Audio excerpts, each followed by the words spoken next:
Shubor nakaslem jong udongsan hima.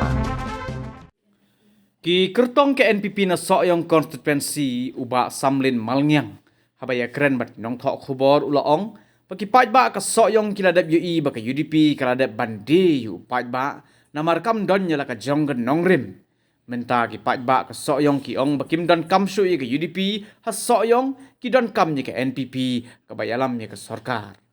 Habaya day bat ka jing pensai jong presiden ka UDP uba medba lingdo ha soyong ba ka UDP kam day ka bala penya so ne merge ha ka tin pareng Henry ka day bakia senrop lang uba samlin ulaong na ka daw jong ka jing be jong ka ler ha soyong bakim don kamshu ya ka UDP uba medba uhapan pensai bakia trailang Henry kim la ban ong baki don la ka jong ka sarkar namar kia don lang hajo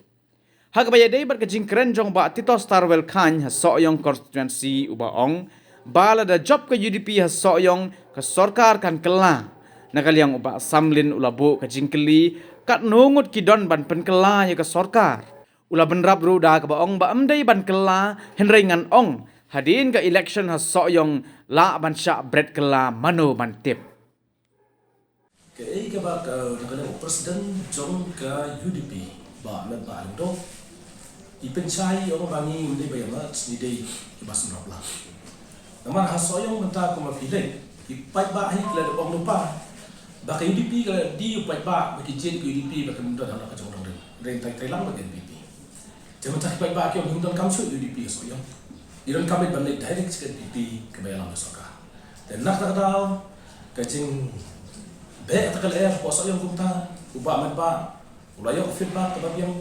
uhapan reply ba mendai bagi mat kita betrayal ya trailang kesenlok lang ya late lang kena ada ban orang ni dalam kajong soka pidon lang haju tekumta nakaliang ga jonga subat ong ipi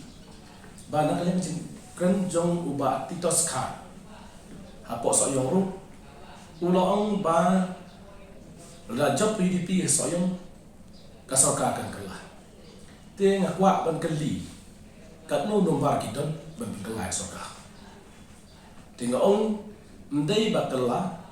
hadin ke election soyong la ban sabrat kelar mun ban kini kalong bangi ni bagi pajba coba setiap dikira dry baka parti NPP kalau jam arpun riusi desu kam kam maklah kalau dia mendiet coba pajba bagi jit yang parti KI ke matrikam bat ke jingalam hari ni sang senam habis dia betul-betul isu ni don bentalang kumno bersab yang sopai ba tekom ta pai ba uai yang majority yang parti NPP